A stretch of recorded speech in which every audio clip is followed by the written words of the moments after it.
नमस्कार दोस्तों, आज आपका फिर से स्वागत है हमारे इस YouTube channel the way to IAS में।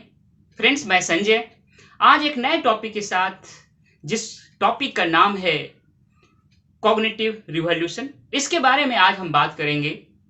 मानव के इतिहास में मुख्यतः 3 तरह के रिवॉल्यूशन हुए हैं: cognitive revolution, agriculture revolution and industrial revolution. Friends, जब हम यहाँ मानव बोल रहे हैं तो एक चीज मैं क्लियर करना चाहता हूं कि मानव का मतलब यहाँ पे हमारा सेपियंस से निहितार्थ है। सेपियंस से मतलब है जो होमोस है उसमें कई ब्रांचेज है। जो मैंने पिछले वीडियो में आपको बताया है कि 4-5 ब्रांचेज है, उसमें एक ब्रांच जो है सेपियंस है। क्योंकि आज पूरे वर्ल्ड में सेपियंस ही बचा है होमोस के ब्रांच में, तो इस सेपियंस को ही हम आज मानव समझ लेते हैं। तो जो हम मानव टर्मिनोलॉजी यूज कर रहे हैं आज, वास्तव में हम सेपियंस के लिए कर रहे हैं। ये जो मानव है, मानव के इतिहास में जो ये 3 रिवॉल्यूशन हुए हैं, इसमें जो कॉग्निटिव रिवॉल्यूशन हुआ है इसको हम 4 डायमेंशन में समझेंगे आज।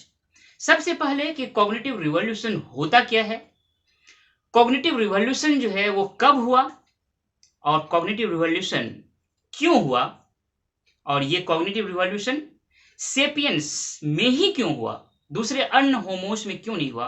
इन 4 डायमेंशन में हम इसको समझेंगे। सबसे पहले बात करते हैं हम कि ये जो कॉग्निटिव रिवॉल्यूशन है वह क्या है।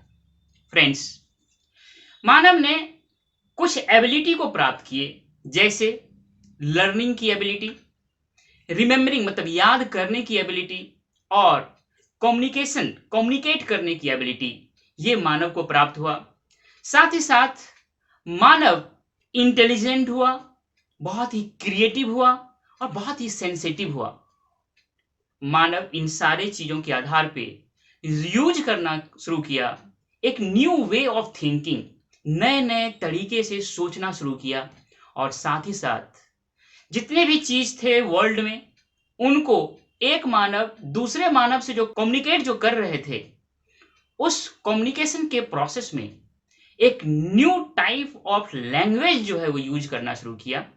इस लैंग्वेज के बारे में पिछले वीडियो में, जिसका टाइटल है पैरोट एंड ह्यूमन, जिसके बारे में मैंने बताया है कि ह्यूमन के जो लैंग्वेज यूज करते थे वो कितना उसके लिए एडवांटेज साबित हुआ।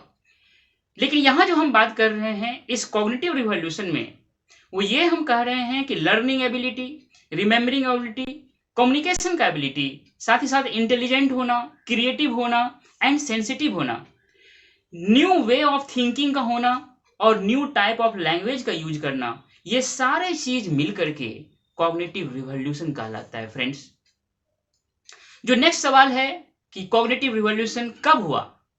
इस मानव के इतिहास में 70,000 साल से लेकर के 30,000 साल का जो बीच का पीरियड है, इस पीरियड में यह सारे प्रोसेस हुए।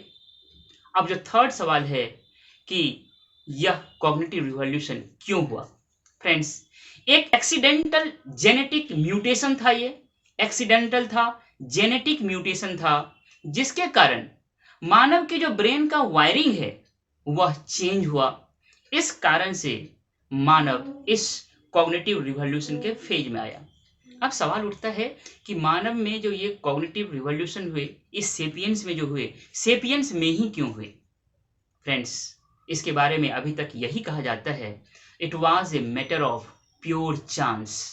यह संयोग था कि सेपियंस में ही हुआ, दूसरे अन्य किसी होमोस में नहीं हुआ। फ्रेंड्स, इन 4 डायमेंशन में कॉग्निटिव रिवॉल्यूशन को आज हमने समझने की कोशिश किया। इस कॉग्निटिव रिवॉल्यूशन का जो परिणाम होगा उस पे हम बाद में चर्चा करेंगे। अलग अलग टॉपिक पे बात करते करते कॉग्निटिव रिवॉल्यूशन के परिणाम पर आपसे हम बात करेंगे। फ्रेंड्स, मुझे उम्मीद है कि कॉग्निटिव रिवॉल्यूशन को लेकर के जो मैंने आज आपसे बात शेयर किया, ये बहुत ही इंपॉर्टेंट और बहुत ही इंटरेस्टिंग लगा होगा आपको।